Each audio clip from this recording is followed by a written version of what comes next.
Hello everyone, welcome back to our channel commerce education. आज हम पढ़ेंगे मोस्ट इंपॉर्टेंट टॉपिक बीएड के लिए रहने वाला। एंड अगर आप किसी टीचिंग एग्जाम की प्रिपरेशन कर रहे हैं तो वहां भी आपको ये टॉपिक मिलेगा।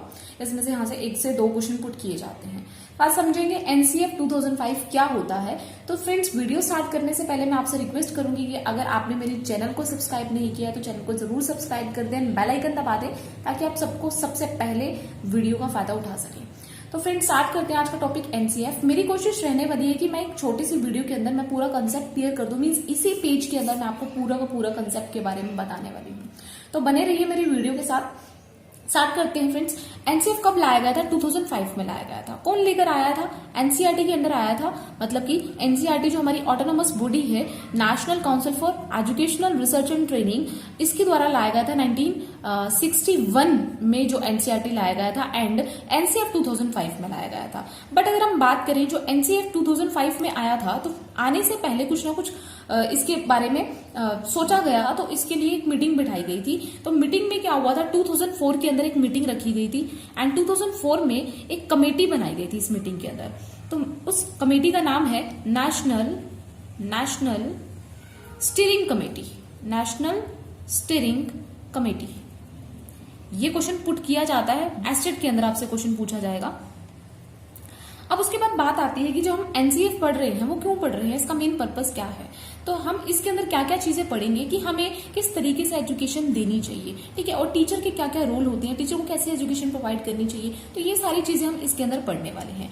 तो अब देखते हैं जो एनसीएफ है वो कौन लेकर आया था। एनसीईआरटी तो लेकर आई थी, ऑटोनॉमस बॉडी तो लेकर आई थी, बट आइडिया किसको आया था? तो इसको बनाने का सबसे पहले आइडिया आया था रविंद्रनाथ टैगोर जी को। किनको आया था? रविंद्रनाथ टैगोर जी को। रविंद्रनाथ टैगोर, राइट। अब बात करते हैं कि जो एनसीएफ 2005 है उसके प्रिंसिपल्स क्या है। ठीक है, प्रिंसिपल का मतलब कि क्या ऐसे रूल्स रेगुलेशंस थे जो इसके अंदर फॉलो करने ही करने थे, जिसके लिए ये एनसीएफ लाया गया था। तो सबसे पहले प्रिंसिपल हमारा आता है प्रिंसिपल्स ऑफ एनसीएफ। नोटबुक आप पेन पेंसिल अपने पास रखिए और पॉइंट्स उतारते जाना। सबसे पहला प्रिंसिपल है फ्लेक्सिबिलिटी। क्या है? फ्लेक्सिबिलिटी। अब फ्लेक्सिबिलिटी क्या कहता है कि हमें इस तरीके से अपनी एक्टिविटीज बेस्ड लर्निंग करानी चाहिए। मतलब कि ये नहीं कि बच्चे को कोई चीज दे दी आपने लर्निंग के लिए, बस आपने उनको बोला कि आपको लर्न करना ही करना है, करना ही करना, ऐसा नहीं है। मतलब जो आपका करिकुलम होगा वो फ्लेक्सिबल होगा और एक्टिविटी बेस्ड लर्निंग इसके अंदर कराई जाती है, राइट। तो फ्लेक्सिबिलिटी के अंदर क्या होता है? Mainly activity based learning. Next point है जिस पर फोकस किया गया था, एक्सटर्नल वर्ल्ड। External world. अब एक्सटर्नल वर्ल्ड का मतलब क्या है कि यहाँ पर जितनी भी एजुकेशन है सिर्फ बुकिश एजुकेशन प्रोवाइड ना की जाए। मतलब बच्चे को सिर्फ यहाँ पर लिटरेट नहीं करना है, बच्चे को एजुकेट करना है, उसको ऑल ओवर डेवलपमेंट करना है। उसको जितनी भी चीजें सिखाई जाएंगी उसको रियलिटी के साथ कनेक्ट करके बताना है, ठीक है। इसीलिए यहाँ पर वर्ड आता है एक्सटर्नल वर्ल्ड। बाहर की दुनिया के साथ चीजों को कनेक्ट करना है, रियलिटी के साथ कहीं ना कहीं कनेक्ट करना है, राइट। थर्ड पॉइंट आता है all round development. All round development. अब ये कहता है कि बच्चे के सिर्फ एक एस्पेक्ट पर फोकस नहीं करना, बच्चे के सारे एस्पेक्ट पर फोकस करना है। जैसे कि उसका सिर्फ फिजिकल डेवलपमेंट नहीं करना या सिर्फ मेंटल डेवलपमेंट नहीं करना, उसका साइको डेवलपमेंट, इमोशनल डेवलपमेंट, सारे तरह के डेवलपमेंट एस्पेक्ट्स पर हम फोकस करते हैं, ठीक है। तो इसका ये मेन पर्पस रहा है। नेक्स्ट है fourth point, remove rote learning. Remove rote learning.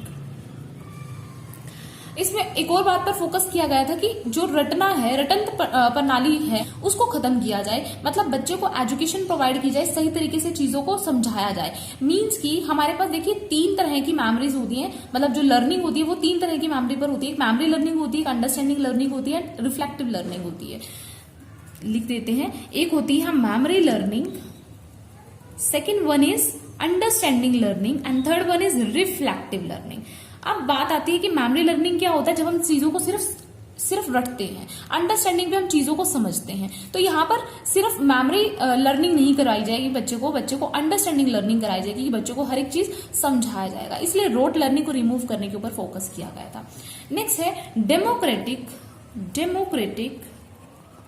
Value. Democratic value का मतलब है कि बच्चे के अंदर राष्ट्रहित की भावना का विकास करना है, उसको बताना है कि हमारा जो देश है वो हमारे लिए भी इंपॉर्टेंट है, मतलब देश की चीजों के बारे में उसको अवेयर कराना और देश के लिए उसको जागरूक करना। ठीक है, तो राष्ट्रहित की भावना उसके अंदर विकसित करना, ये भी इसका एक पर्पस रहा है। तो ये हमारे 5 प्रिंसिपल्स थे। और फ्रेंड्स, अगर आप किसी भी बुक से स्टडी कर रहे हैं तो आपको हर जगह पर यही चीजें मिलने वाली हैं। तो आगे बात करते हैं कि इसका मेन ऑब्जेक्टिव क्या था। ये हमने बात की थी इसके प्रिंसिपल। तो ऑब्जेक्टिव मेनली क्या था, अगर हम ऑल ओवर बात करें तो मेनली फोकस किया गया था कि बच्चे को चाइल्ड सेंटर बनाना है। तो ऑब्जेक्टिव इसका क्या रहा है, चाइल्ड सेंटर बनाना है बच्चे को, चाइल्ड सेंटर एजुकेशन देनी है। चाइल्ड सेंटर एजुकेशन का मतलब क्या है कि बच्चे को अपनी स्पीड से बढ़ने का मौका दिया जाएगा, कि बच्चे को इतना काबिल बनाना है टीचर ने कि हर काम वो खुद कर सके, इंडिपेंडेंटली काम कर सके, दूसरे पर डिपेंडेंट ना हो। अब बात आती है कि टीचर क्या करेगी। जब बच्चा सारी चीजें खुद सीखेगा तो टीचर क्या करेगी। अब टीचर का काम रहेगा एज अ फैसिलिटेटर। तो यहाँ पे जो टीचर होगी ना वो एज अ फैसिलिटेटर वर्क करेगी, teacher as a facilitator, right. Next point आता है कि रिलीजन, कास्ट, सेक्स, मतलब इसके बेसिस पर कोई भी डिस्क्रिमिनेशन नहीं होना चाहिए। तो यहां पर पॉइंट हम बना सकते हैं no discrimination on the basis of classes. अब क्लास कैसे हो सकता है, रिलीजन है, कास्ट है, सेक्स है, प्लेस ऑफ बर्थ है, इसके बेसिस पर कोई भी डिस्क्रिमिनेशन, भेदभाव नहीं होना चाहिए, राइट। नेक्स्ट पॉइंट आता है कि इसमें जो ग्रेडिंग सिस्टम है वो लाया गया था। तो यहाँ पे फोकस किस पे किया गया था, ग्रेडिंग सिस्टम पर फोकस किया गया था, मार्क्स सिस्टम को हटाने की कोशिश की गई थी, राइट। और जो हम पहले बात कर चुके हैं कि रोट लर्निंग को खत्म करने की बात की गई थी, तो रिमूव रोट लर्निंग, ये भी इसका मेन पर्पस रहा है, रिमूव रोट लर्निंग।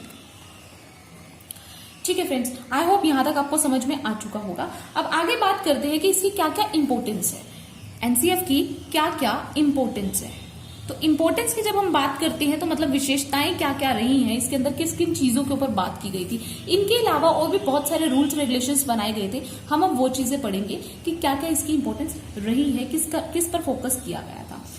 तो इसके अंदर मेनली जो नॉलेज क्रिएट की गई थी, तो बच्चे को कहा गया था कि अपनी नॉलेज खुद क्रिएट किए जाए। तो मतलब बच्चे को इंडिपेंडेंट बनाने की बात की गई थी, जिसे अब आप कह सकते हो हिंदी में आत्मज्ञान नॉलेज उसकी क्रिएट की जाएगी। बच्चे को मौका देना है कि वो अपनी बेसिस पर ही चीजों को लर्न करे, चीजों को सीखे। ठीक है जी। और नेक्स्ट पॉइंट आता है इसकी ओवरऑल डेवलपमेंट पर बात की गई थी, ओवरऑल डेवलपमेंट के ऊपर बात की गई थी कि बच्चे के इस एक एस्पेक्ट को फोकस नहीं करना, बच्चे के सारे एस्पेक्ट को फोकस करते हुए हमने चीजों को सिखाना है। उसका इमोशनल डेवलपमेंट भी करना है, उसका सोशल डेवलपमेंट, साइकोमोटर डेवलपमेंट, मतलब हर तरीके की डेवलपमेंट उसके अंदर करनी है बच्चे के अंदर, राइट। नेक्स्ट पॉइंट आता है कि यहाँ पर जो टीचर है वो इंडिविजुअल ग्रुप दोनों तरीकों से बच्चे को पढ़ाएगी। ठीक है, अब इंडिविजुअल ग्रुप मतलब कि जहां पर जरूरत है कि बच्चा अकेला पढ़े तो वहां पर बच्चे को अकेले भी पढ़ाया जाएगा एंड ग्रुप में भी पढ़ाया जाएगा।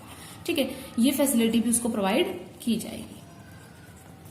नेक्स्ट पॉइंट आता है कि बच्चे को क्या करना है, एजुकेट करना। अब एजुकेट का मतलब क्या होता है कि चीजों को सही तरीके से सिस्टमैटिक वे से सिखाया जाए, ना कि बच्चों को लिटरेट करना। अब लिटरेट का मीनिंग क्या होता है कि बच्चे को रटाना, सिर्फ बुक लर्न करवा दिया तो इसका मतलब ये नहीं कि उन्होंने लर्निंग कर ली। लर्निंग का मतलब क्या है, आपने पढ़ा होगा मॉडिफिकेशन ऑफ बिहेवियर, मतलब हमारे बिहेवियर में चेंजेस आना। तो बच्चों को यहाँ पर चीजों को सिखाना है, एजुकेट करना है, उनके इमोशनल डेवलपमेंट करनी है, साइकोमोटर डेवलपमेंट करना, मतलब हर एक ऑलराउंड डेवलपमेंट करनी है, उनको लिटरेट नहीं करना। तो यहाँ पर मेन आप पॉइंट डाल सकते हो, एजुकेशन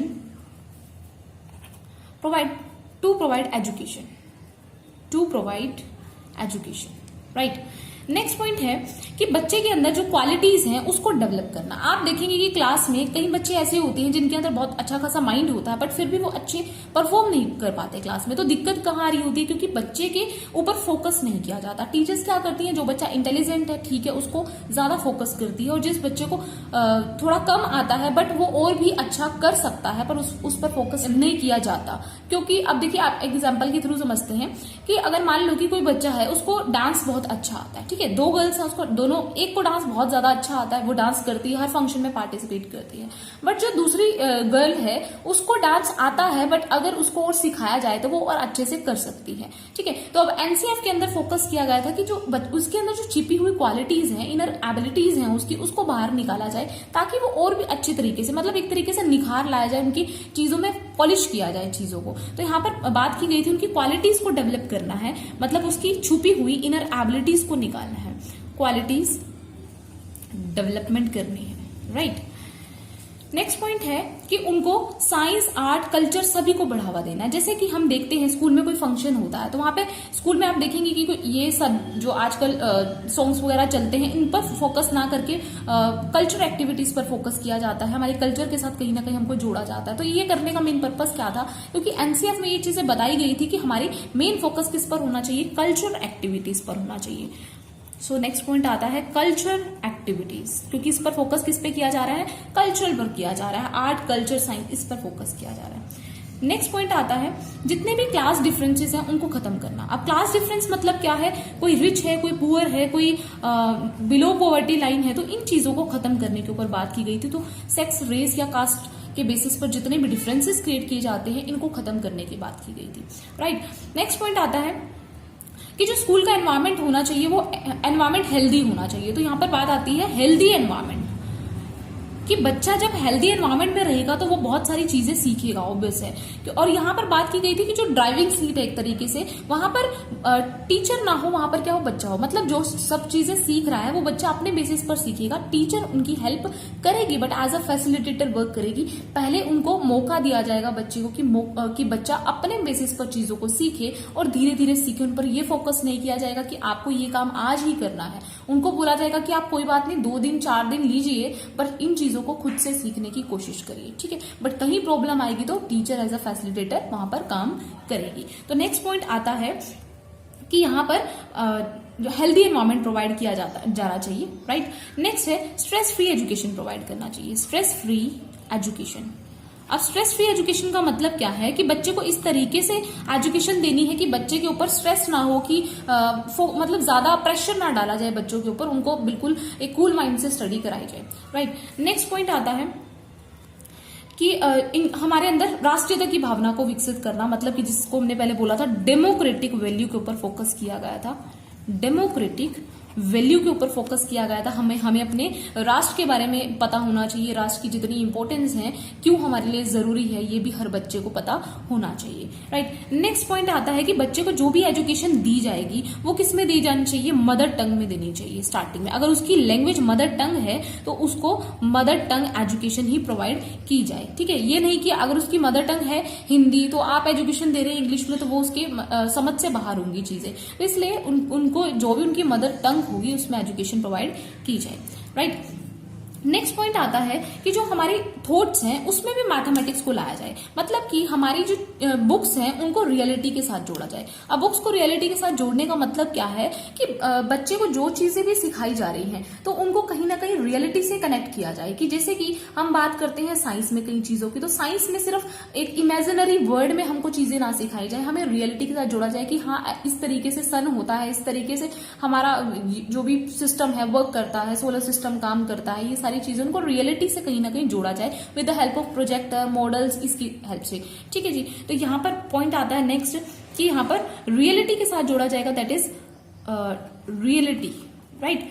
नेक्स्ट पॉइंट है कि उनके हर एस्पेक्ट पर फोकस किया जाए, हर एनवायरमेंट पर फोकस किया जाए। जैसे कि उसकी लिसनिंग, सिर्फ ये नहीं कि बच्चा अगर की राइटिंग अच्छी नहीं है तो उनकी सिर्फ राइटिंग पर फोकस किया जाएगा, उसकी लिसनिंग स्किल्स हैं, उनकी स्पीकिंग स्किल्स हैं, उनकी राइटिंग स्किल्स हैं एंड उनकी रीडिंग स्किल्स हैं, सभी पर फोकस किया जाए, राइट। मतलब हर एस्पेक्ट पर उनके फोकस करना है, किसी एक पर्टिकुलर एस्पेक्ट पर फोकस करने की बात नहीं की गई थी, राइट फ्रेंड्स। आई होप आपको अच्छे से समझ में आ चुका होगा कि एनसीएफ क्या होता है, इनके ऊपर क्या क्या चीजें बताई गई थी, हम किस लिए पढ़ते हैं और किसने कौन लेकर आया था। तो एक बार ओवरव्यू ले लेते हैं कि एनसीएफ 2005 में आया था और इसकी फुल फॉर्म है नेशनल करिकुलम फ्रेमवर्क, जिसका मेन पर्पस था कि बच्चे को इंडिपेंडेंट बनाना और चाइल्ड सेंटर एजुकेशन प्रोवाइड करना, ताकि बच्चा सेल्फ डिपेंडेंट रहे और दूसरों पर टीचर यहाँ पर एज अ फैसिलिटेटर काम करेगी।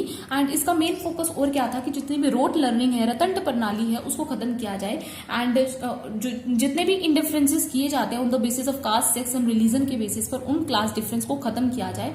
और बात हमने की थी कि ऑब्जेक्टिव क्या क्या होते हैं कि चाइल्ड सेंटर एजुकेशन। नेक्स्ट आता है कि इंपॉर्टेंस क्या क्या होती है कि बच्चे के अंदर ओवरऑल डेवलपमेंट करनी है, उनको एजुकेशन प्रोवाइड करनी है, लिटरेट नहीं करना है, हर एक चीजों को रियलिटी के साथ जोड़ना है, उनकी क्वालिटीज हैं जो छुपी हुई इनर एबिलिटीज हैं उनको डेवलप करना है, उनकी कल्चरल एक्टिविटीज को प्रमोट करना है, डेमोक्रेटिक वैल्यू को प्रमोट करना है। राइट, आई होप आपको बहुत अच्छे से समझ में आ चुका होगा, अब तक आपको याद भी हो गया होगा कि एनसीएफ क्या होता है और इसके अंदर किस किन पॉइंट के बारे में बात की गई।